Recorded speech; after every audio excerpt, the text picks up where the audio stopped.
Welcome back to Radio Rothbard. This is Tho Bishop, joined, as always, by Ryan McMaken.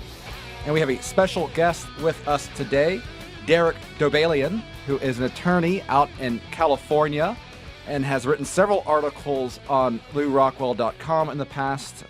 He's a big fan of Austrian economics, the Misesian perspective. And we've got a fun topic today. We're going to talk about, should Christians hate the state?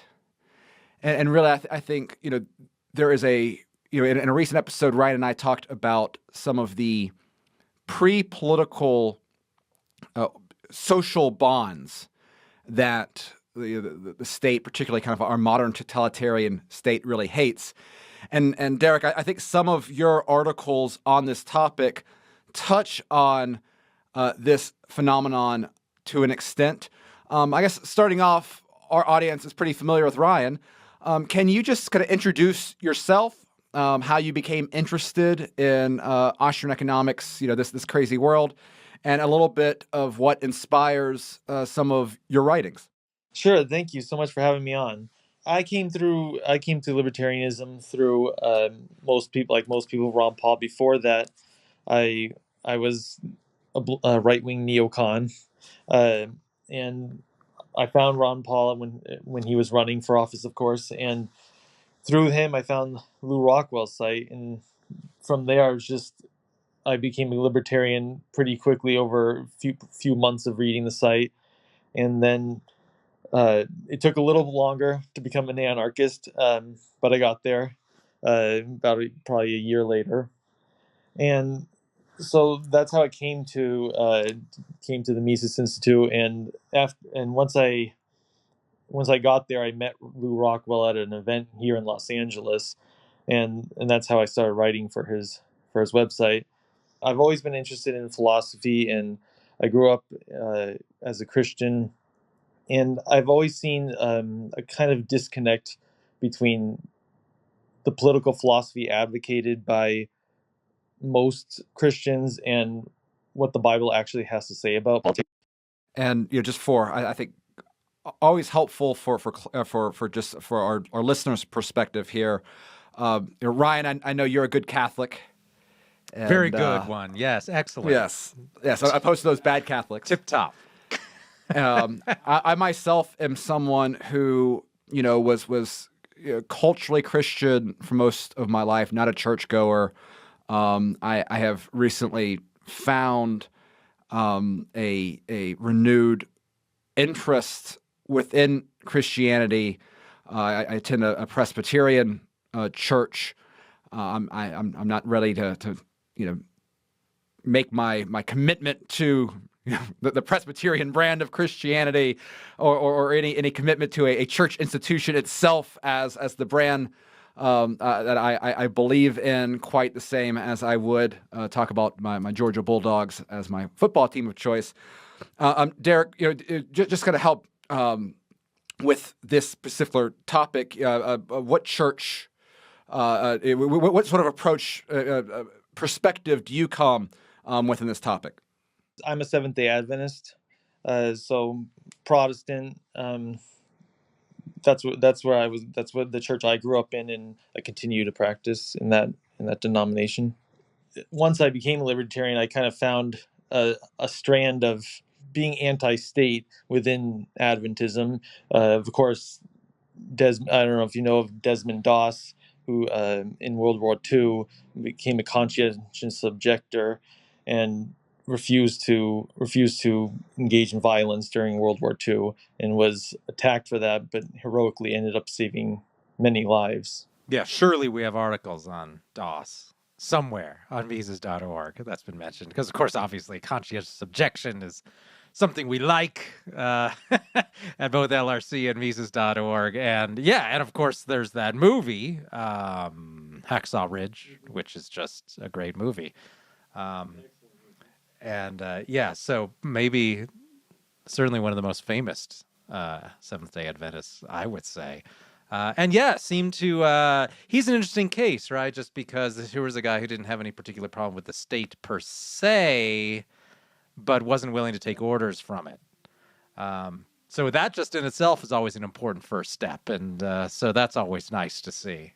Yeah, so it always starts with rejecting and actually hating the kind of acts the state engages in before actually learning about hating the actual state itself that is engaging in those acts. And this is where I think religion has often kind of been, one of the top targets of, authoritarian regimes. There's a great quote by Gary North talking in particular about the perspective or the strategy of Gramsci, of Antonio Gramsci, the great cultural Marxist pioneer. There's a wonderful Mises U talk a few years ago delivered by Daniel Jamian, who's done some incredible content. Always someone that I enjoy listening when he attends a Mises event. But Gary North noted that Gramsci believed that the only way to achieve a proletarian revolution would be to break the faith of the masses of Western voters in Christianity and the moral system derived from Christianity. It's precisely this notion of a moral framework that is independent, that is pre-political, independent of authorities, independent of this, what they are pushing as a divinity upon itself of these ideological projects. And it's very interesting because I think this dynamic also exists to a certain extent, even within the libertarian space. The Mises Institute has always kind of been separate from a lot of the libertarian movement, however you want to call it, precisely because we have always attracted, not exclusively, right, but there's always been a lot of American Christians or Christians broadly from a variety of different denominations, and of other religions as well. We've got some great. I've had some great conversations with some Mises fans out in the Middle East that have Islamic views, among others, and this when libertarianism itself is still, I think, so marked by sort of the militant atheism of Ayn Rand. You still see this play out with a lot of the kind of rejection of almost that the cultural progressive. Daniel McCarthy has talked about a libertarianism of almost like human liberation from these concepts of the antiquities of faith. That I think there is something to be said about the significance of a rejection of arbitrary power that recognizes that things matter beyond yourself. And that's an aspect that, again, it can often be missing, I think, in some of these broader libertarian conversations in ways that often lead to some very conclusions that turn off a lot of people, right? When you do not have any sort of concept of the kind of sacred nature of the human spirit, of human dignity itself, you end up almost celebrating the sort of vices as a tenet of libertarianism in ways that ends up actually help promoting some of the dehumanizing tendencies that the state often is empowered by. There's a tendency within libertarian circles to kind of celebrate vice almost as a virtue upon itself, and that kind of leads to the dynamic that actually leads kind of the dehumanizing of society in a way that actually ends up empowering the state, whether or not that's their intent or not. If everyone's addicted to drugs and porn, it's a lot easier for the state to reign supreme. A lot of libertarians reject God, thinking that that's a rejection of authority. But libertarianism is a political philosophy that is about human interaction and rejection of illegitimate authority. So it has nothing to do with whether there's a legitimate supernatural authority. And so by having no basis in morality, they tend to say, okay, so because we think drugs ought to be legal, that means we should celebrate the use of drugs, or because we think any kind of vice should be legal, that means we should celebrate it. No, libertarianism is a philosophy that rejects the use of force regarding those vices maybe, but it doesn't say anything about the inherent goodness or morality of those actions. And when you reject any sort of moral basis for your philosophy, the problem is then the state can come along and say, you say it's wrong for us to regulate, but for example, the majority says it isn't. Who says you're right and who says I'm wrong? And they have no way of answering that besides this is my preference. But preferences, there's nothing to build upon there, because okay, so my preference is this, your preference is that, which one wins? So when you reject any sort of moral foundation, you become a subjectivist, and you have no reason to uphold your views over others, and you have no way to convince others that they should follow your system, follow your rejection of the use of force or the state itself. Yeah, I think just on a practical level, right? It seems that the non-natural law version of liberalism, by which we mean, right, the philosophy of freedom and free markets, goes back to the 17th century in its recognizable form. The version that rejects that there is some sort of natural law that exists outside state law, and which cannot be changed by humankind, and which is not subject to human opinion, that's always been the most popular and effective version of things. I think in certain settings, you'll get some real hardcore philosophy nerds who love to describe and debate over how natural law doesn't exist, and we have to create this complex philosophy that explains where rights come from, or do rights even exist. But we can just see by examining GDP and some economic data on efficiency and stuff that's better. And so therefore everyone should be libertarian because your standard of living might go up 1% more than under a mixed economy. And therefore, obviously, everyone's going to agree that's great. That's never been a very successful strategy. I mean, in addition to the fact that it's not true, in my opinion, the whole everything subjective view just has precious few adherents and has never really won much in terms of ideological battles. And I mean, just look at how the left wins their arguments. It's always on moral battles. It's always on what's moral, what's the right thing to do in terms of deeply held human values. And so arguing that you should embrace my ideology because you'll slightly be more wealthy materially just doesn't really win people over. And so you look historically, where are the successful libertarians, right? It's the levelers during the English Civil War, deeply religious and moralists in terms of their arguments. And then you look at the French liberals, with the exception of the anti-clerical liberals, but there was still, as Ralph Raico has shown, a significant movement among liberal Catholics and other liberals of the 19th century in France who very much wedded their entire philosophy to natural law deeply.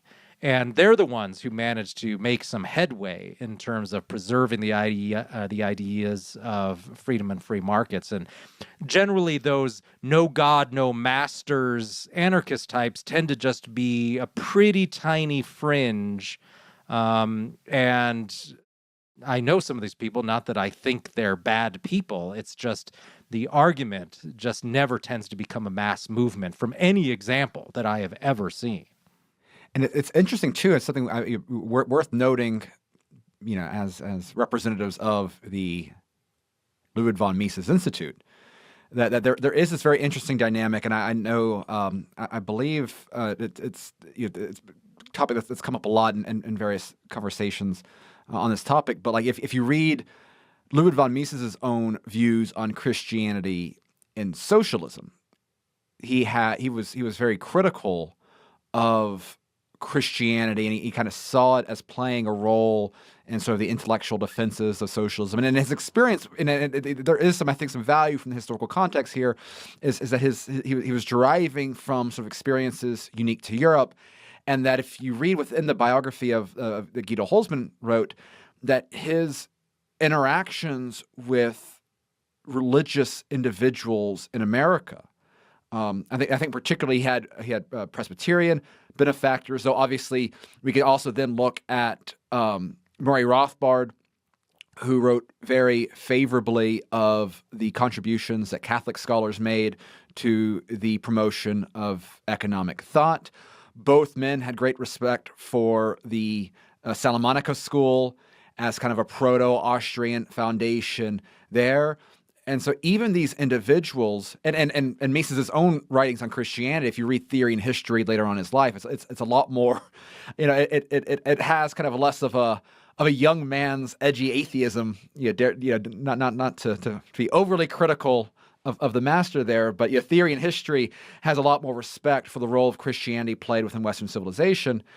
And so it's very interesting that even these two individuals who were agnostic, atheistic Jews, they themselves recognized or they came to recognize the contributions that the church made, and I think in some ways, whether it is the utilitarian ethics of Mises, where he is not trying to ground his defense of liberalism or capitalism purely within a materialistic framework, but in a social cooperation, the elevation of the core elements of humanity, right, leading to human thriving, in a variety of different scales, or Murray Rothbard's natural rights perspective that again has some influence from Catholic scholars.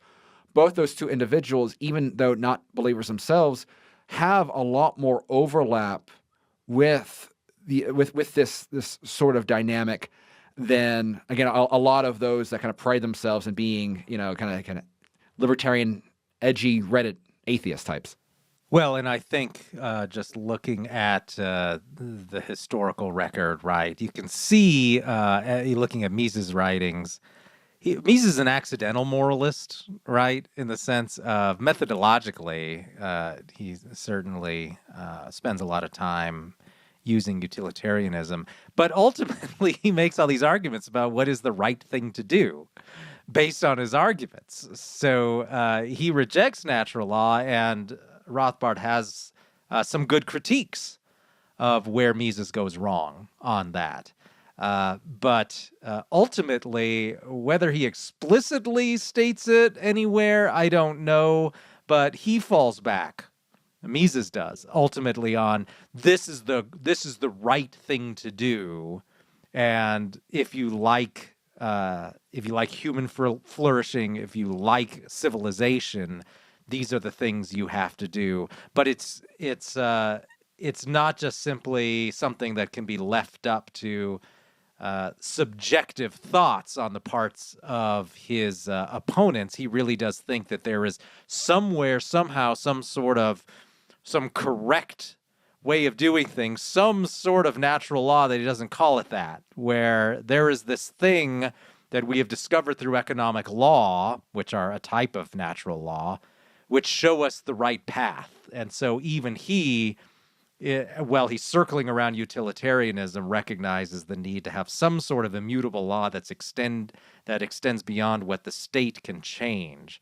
And so that's interesting when I read Mises, is especially when he talks about history a lot and just his historical examples and stuff, is there's always implied a lot of conclusions about what is natural human behavior and what is built into the human experience. And so there's a lot of there in Mises, but he doesn't really try to build a system around it or admit that he's using a natural law argument. And so for that reason, I think Rothbard is just more explicit and more to the point on that. But of course, none of that has anything to do with really Mises' status as an economist, because he doesn't need to build that system. And so Rothbard just goes beyond then the Misesian economics is the primarily the difference there. Everyone always falls back eventually on whether it's something is right and wrong, because otherwise it's not a livable system. And the left, like you suggested, the left learned this because earlier in the early 20th century there were a lot of subjectivists, and for one, C.S. Lewis argued against all of them, and he so soundly defeated them that they realized that, yeah, this isn't going to work in persuading people, so we have to become moralists ourselves. And that's part of the problem that many libertarians and conservatives don't recognize today. They think we're still fighting subjectivists, but we're not. Subjectivism was defeated. We're fighting this new weird objectivism that comes up with their own sort of moral code that's not tethered to any sort of religion, faith, or any philosophy. It's what's considered fashionable for the day, what the left wants to push in order to push out Christianity, because Christianity and even other religions are an obstacle to the state because they provide an independent source of morality that they claim cannot be violated. And so when the state violates it, they're the only ones who can legitimately call them out on it. And one of the things I think is interesting is that not only has the left, does the left rule through the use of kind of their quasi-religion, the projection of their own kind of morality as, and there are explicit religious equations to what they are doing, right? You have your own example of original sin, right? Particularly within Western society, it's racism, it's imperialism, it's misogyny, it's whatever the white patriarchy has ingrained within the West. You have cathedrals, and obviously, I mean, this is a little on the nose, kind of pointing to the work of Curtis Yarvin, about the extent to which media, universities, their role is to share the good word with the people and to evangelize and to create disciples and inquisitioners, increasingly so in modern society. But we also create secular saints. We create secular idols.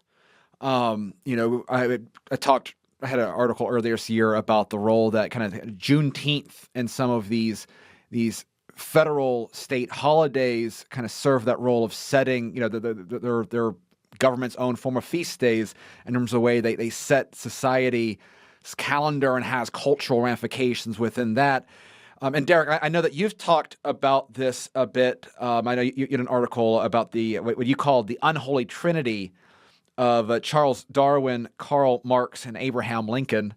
Definitely some spicy takes there. Can you talk a little bit about, because I think this concept of secular saints, we can go in a variety of directions there. And I believe actually Hunter Lewis has a book on this. But can you talk a little bit about why the role that you see those three individuals in particular playing kind of in creating, again, this sort of secular modernity that we are reckoning with one way or another? Yeah, so those three kind of represent where our society is headed since the 19th century, because so you had Darwin come along with his theory of evolution, and so that was sort of seen as a complete rejection of the historical origins of the earth that Americans had always presumed to be true, found within the Bible, but creationism. And so that was a way of saying, so you can already start to see you should reject some stuff in Scripture and place all your allegiance and faith in humanity and in your betters, the elite who run the state. And so after that, then you have Karl Marx, who's telling you this is the way to order society based on evolution, based on the idea that there's no sort of supernatural ordering of society. It's just we should all be treated equally, and that should be done by the state, of course.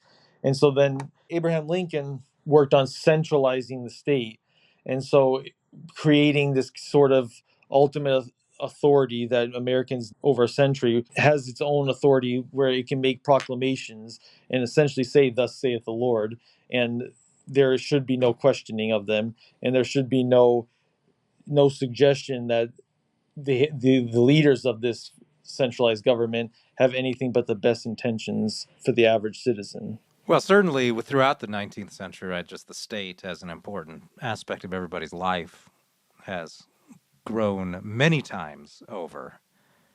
And so that you could look at that in the writings of de Tocqueville, right? The federal government was basically invisible for Americans throughout most of the 19th century, certainly in the mid-19th century. And people viewed then local institutions as really the institutions around which you would exercise any sort of cohesive social activity. So, yeah, if you needed local widows and orphans funds, you needed to build some local infrastructure. This would be done without the aid of a large central state. And they took great pride in this, according to de Tocqueville. And so by the time that had already been long gone in Europe by the mid-19th century, and it held on a little bit longer in the United States. But yeah, it was gone largely with the Civil War, and the U.S. started to evolve by the 20th century then into this more central state. And of course, in England and France, that was already a relic of like the 16th century in many ways. And so you can just see how private society was just wasting away in the 19th century. And that's where a lot of what liberalism's work had come out of during that time, was an attempt to really decentralize, to slow the growth of the state. But it was really, really difficult because, yeah, I think there were larger forces at work from very prominent intellectuals, scientists, who believed you could build a new society based on some sort of mechanical evolution, some sort of quasi-scientific modeling, and that just really paved the way, I think, for what we would call central planning today, but which they wouldn't have called back then. They would have just called rational thinking at the time. And I think that's what then gave you things like central banks. In many cases, was this idea that, well, rational, intelligent people, scientists can study all this sort of stuff at the center and then make society a better place. And yeah, it goes much deeper than just a bunch of government bureaucrats. It's that more basic philosophical level as well, I think, that really predisposed people to the idea of planners at the state making quote unquote scientific decisions about society. And I think they've baked that into now the narrative of American history, right? Whether or not they is explicitly stated, summarized within a paragraph or two, there is this inherent narrative within the way that the state teaches American history that we are a continuation of the rationalism of the Enlightenment. It plays down the role. Again, I mean, you go back and you read John Locke, right? Who's the arch liberal of the day. I mean, like John Locke was his worldview was very much grounded within Christianity. You cannot separate Anglo liberalism from Christianity. You read Cato's letters. Like a grounding of Christian ethics, of biblical literacy was very much engrounded into the Anglo political traditions that the founders borrowed in the establishment of the country. And so while the narrative we are told, right, is that the separation of church and state is the most important thing ever. Thomas Jefferson was a proud Reddit atheist type, and all the really smart founding fathers were as well. And this is what made America super smart. And there is these inherent sort of biases the way that we tell our history. And what is interesting is that the story itself is a lot more interesting. And it kind of goes to kind of the broader topic of, should Christians hate the state?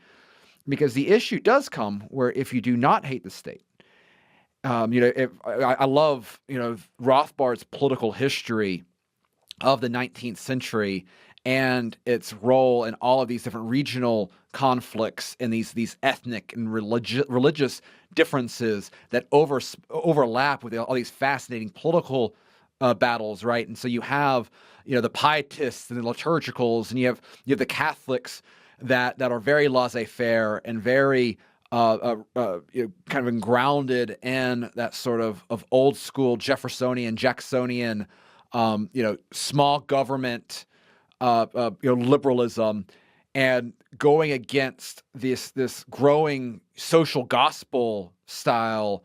We must use the state to save America's soul, and pass laws against vice, and to leverage this power. And this ends up becoming the operational foundation of the progressive era. This helps fuel that centralization of power. All this borrows from some of those figures that Derek mentioned earlier, with Darwin, with Marx, with Lincoln, with the rise of these very serious scientists, with the rise of these materialistic political philosophers, with the rise of the centralized American state. And again, like, if you do not understand that history of political development, and again, its direct connection to religion and the overlap of religion and the state, then trying to understand the government we have right now, right? Like, you're missing the entire part of the story. Like, this is a very important context. And of course, at the end of the day, the reality is, surprise, surprise, the people that do, right? The modern left, whenever they only trot out the Constitution whenever they think it makes a point that already serves their pre-existing favor, right? They're gonna defend the Constitution when Trump suggests that we should make changes over election law, right? How dare we overthrow this sacred constitutionally defended right of abortion, right? It's all lip service, it's all rhetoric. But the problem is that we have generations of Americans that have none of this broader context, and without that, you chip away at all of these pre-political defenses against the worship of this ideology and all the consequences that come with it. Well, clearly, what people really believe comes mostly from the public schools, right? I mean, this is this is where they spend all day. This is where they get most of their beliefs. These are the people, it's the teachers and the people from those institutions who they respect. Those institutions get boatloads of government money. That's where the parents take their children every day. So if you were just looking at which institution has the most emphasis and power in America, that's easy to answer that question. It's public schools, it's universities, it's those organs of translating knowledge, interpretations of history, ideological views. All of that really emanates from the public schools, more so than from any church in American society, by far. And so it's very clear then where people are getting most of their beliefs. Now, sometimes there's some overlap. Not everything you learn in the schools is necessarily in conflict with some religious view you might pick up somewhere. But the fact of the matter is that is going to be your ideological view, unless you're taught to reject it or to maintain an aloofness from what you're taught in school. And few Americans are actually taught that. So I think we can see where really most of the modern state, the state of modern American ideology is coming from. And you and I before on this podcast have kind of noted, and I've just scoffed at the idea that if you don't want leftists voting in this country, you need to get rid of all the immigrants. Whereas it's pretty clear if you look at the data, what correlates mostly with are you a hard leftist or not is how much time did you spend in an American university? I mean, you come here and you work construction and you're from Honduras or something, you're not nearly as far left as someone who went to graduate school in sociology at Yale University. And so that's where the real hard left ideology is being taught, being really promulgated throughout the public, and being passed down from generation to generation. And I remember in my youth when I still read stuff from the American Atheist Group, Madeline Murray O'Hair, and I kind of ran in those circles a little bit. And this idea that just having the phrase "in God we trust" on a coin or something was some sort of horrible form of oppression or whatever. Meanwhile, people were being taxed billions to pay for government schools. Abortion was forcibly legalized on every municipality, every local community throughout the nation. And if you resisted, they would send in federal agents.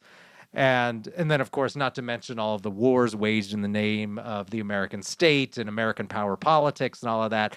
And I was supposed to be worrying about what some podunk church in the middle of nowhere might say about something. And so you can just see then who has the real control of public communications and public ideology right now.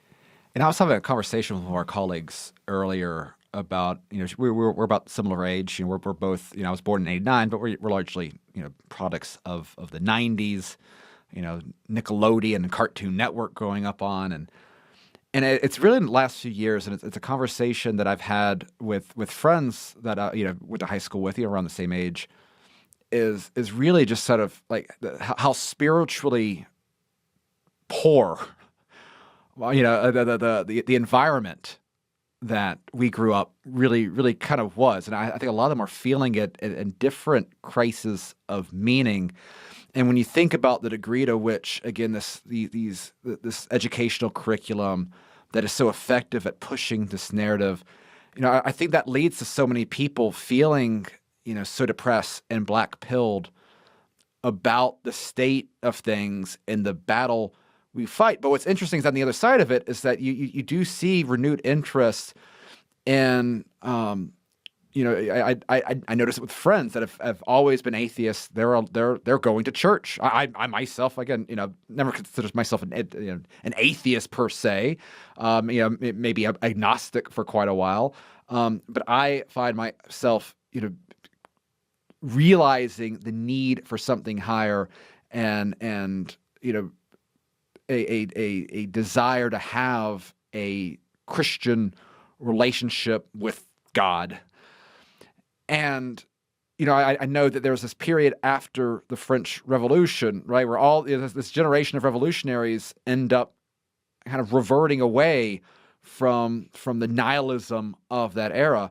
Derek, I want to ask you, given your interest in these topics and recognizing the scope of what we are facing, do you find yourself in the camp of someone optimistic about, do you see hope for society of kind of rediscovering these moral foundations that really are the kernel, the core of what made America great, the West great, or do you find yourself in the camp that we are the remnant? We have to seek out the remnant that we are in a very, very dark age, or somewhere in the middle. That's also acceptable too. You don't have to have a broad commentary on the state of humanity. But how do you find yourself as a relatively young guy navigating modern America? You don't want my opinion on whether one should be optimistic or not. No, with me, I don't really care that much, right? I don't know. I don't know if society's going to improve in my lifetime or not. What really matters is doing the right thing. As Lou Rockwell says, right, it's always just important to fight evil, and it's fun. It's fun to do so. And whether we're going to win in the next few years, no clue. But sure, there's always going to be good people doing good things, especially when you take a larger view of the sweep of history, that really the proper view is, I think a lot of the reason Americans get depressed is they have too limited a view of history. So their historical knowledge doesn't go back before George Washington. So they've got this narrative in their head of how, well, we have this creation story, this semi-divine creation story where America was created anew, and it was sort of this paradise, and then everything got worse over time. And now we're just like living in sort of these whatever the worldly equivalent of like end times is, right? Where America's just getting worse and worse. But things get worse and better all the time, going back and forth. So you gotta you got to maybe kind of reach back a little bit further, especially in our own tradition, right? It's impossible to understand America without understanding, or the American Revolution or the Bill of Rights or any of that, without understanding, say, the English Civil War, or the British fight against absolutism that took place in the 17th century. And that's where we get so much of our American ideology in terms of the Bill of Rights and the idea of rights and limiting state power and all of that. And that ideology still remains somewhat in the United States, even if considerably reduced and adulterated.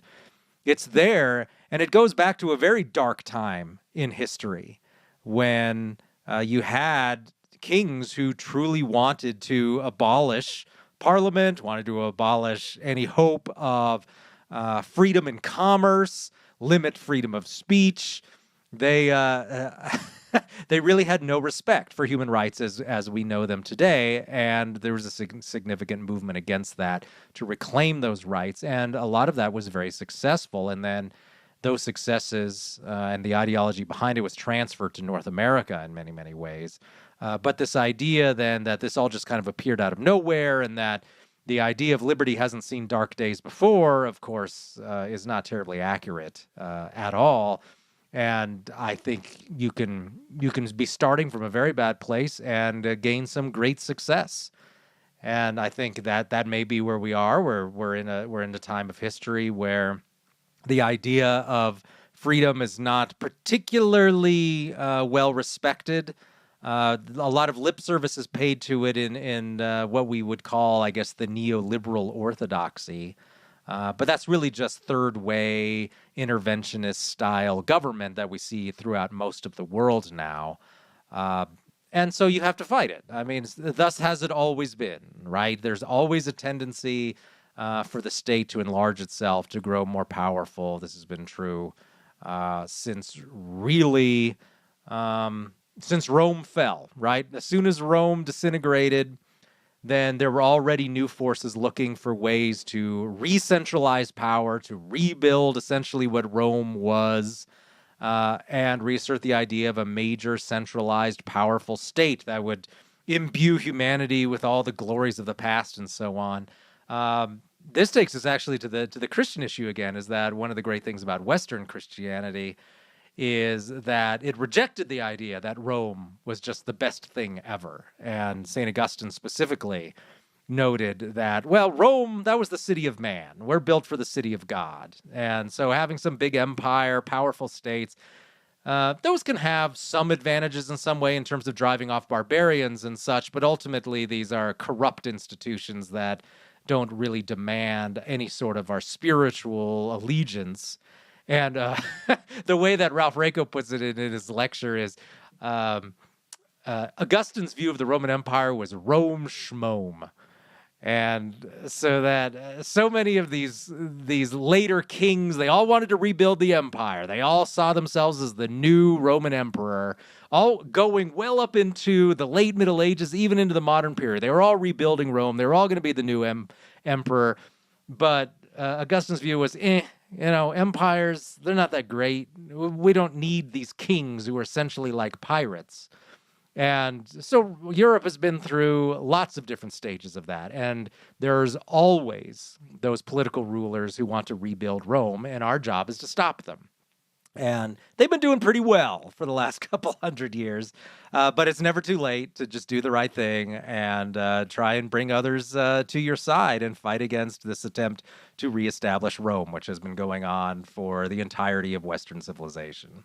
We're definitely in kind of a dark era right now, but I think particularly within the last few years, I think we do have a lot to be hopeful for. People are recognizing more and more, like yourself, even that we need this kind of moral objectivism in order to properly run in order to properly run society. Not so if we allow the state or the left a complete monopoly over what is right and wrong, we've seen where that leads. And I think people are more and more recognizing that, and so we're fighting more back against, not just like what the right always would focus on, or at least the good part of the right, about regulation and taxes, but also we're seeing a renewed interest and focus on the social issues, which were largely ignored for too long, and that's what gave the left such power, and that's why we see the everything going on with transgenderism, with abortion, uh, with gay marriage, feminism. It never got an intellectual pushback, and I think people are starting to see that now, and so we're actually starting to fight back, and so I remain hopeful that some of this stuff can be reversed. And nothing really quite reframes your concept of time preference quite like a belief in an afterlife and the promises of salvation through Christ, right? If time preference is the key, then that kind of helps reframe things. I'm someone who can definitely fall into the trap of perhaps at times being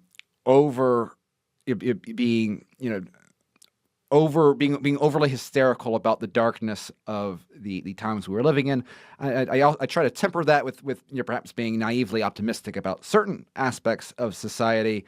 But you do though look around and you see a bald man in a dress being employed by the Energy Department dealing with nuclear policy, and general active service military men and fetish puppy dog leather masks taking photos of military bases. And I don't know if this is the darkest period. It is. I don't even know if it's the most cartoonishly clown world one. I mean, there's some times in Rome that give it a run for its money, I'm sure. But it is. We are certainly living in some interesting times. With that being said, we are out of time here. So Derek, I want to thank you so much for joining us on this episode.